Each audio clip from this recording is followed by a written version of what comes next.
I grew up in a little place called Haltom City, Texas, which is just outside of Fort Worth, between Fort Worth and Dallas. And I went to a high school called Haltom High School, which was the Haltom Buffaloes. A lot of the same things I'm interested in now. I was a runner, as you know, we've been doing some running together, and I was a runner in high school. I've been running since I was a junior high. That's always been a part of my life. I've always been interested in airplanes. I've always been interested in space. So naturally, I was fairly interested in NASA pretty much from the beginning. And technology was an interest. Computers were an interest back then. Yeah, I was programming computers in junior high school. I went to college at Texas A&M University in College Station, Texas, and I studied aerospace engineering. And then from there, I went on to graduate school and got a master's degree at the University of Texas up the road in Austin. And that was also in the aerospace engineering department. But my actual coursework and my degree work is geared as much towards earth science as it was towards engineering. So I did some of both. I've always been interested in these things: airplanes, technology, computers, science. From as long as I can remember. My mother will tell you I used to take apart take apart flashlights when I was a little kid. Used to drive her crazy doing stuff like that. I've always liked to know how things work. I've always been interested in it. But one of the things that really got me going was when I was, I think I was a senior in high school. In Fort Worth, there was a very good science museum in the city I grew up in.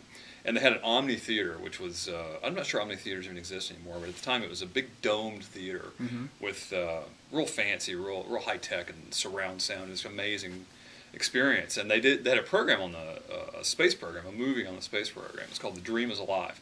And at that time it was mostly about the space shuttle program. And at the impressionable age of 17 years old, I came out of that just thinking, that's what I'm about. That's what I want to do. That's perfect. It fits me perfectly. And I still think that. It really did. Yeah, there's so many neat things about this job. It's hard to pick a favorite, but I think one of them is probably the variety of people that I get to work with, particularly when we're in the field. So when we're back home, well, not just in the field really, but back home too, because back home I work mainly with scientists, sort of higher level scientists who take the data that we collect and then turn it into distilled knowledge about the planet, about the world that we live in the form of published papers.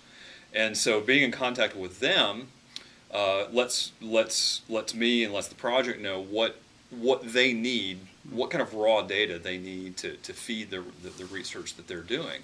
And then we take that in a formal and informal process. We take that and turn that into a plan to go collect that data.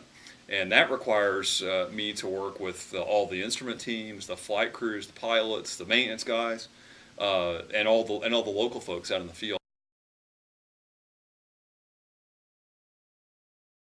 If they were interested in following my footsteps, I think one thing I would tell them would be to have a little more fun, because I think when I was younger, I probably didn't have quite enough. I was a very serious student, and that was true all the way through college. And once I was in grad school, I learned to loosen up a little bit. But looking back, sometimes I wish I had maybe been a little bit less serious about my studies and had a little bit more fun. I wouldn't want to go too far in that direction because I had good grades in school, and that actually got my foot in the door. You can't argue with good grades. That really does help you, gets you started in life. But on the other hand, having a little more fun every now and then wouldn't have been such a bad thing either.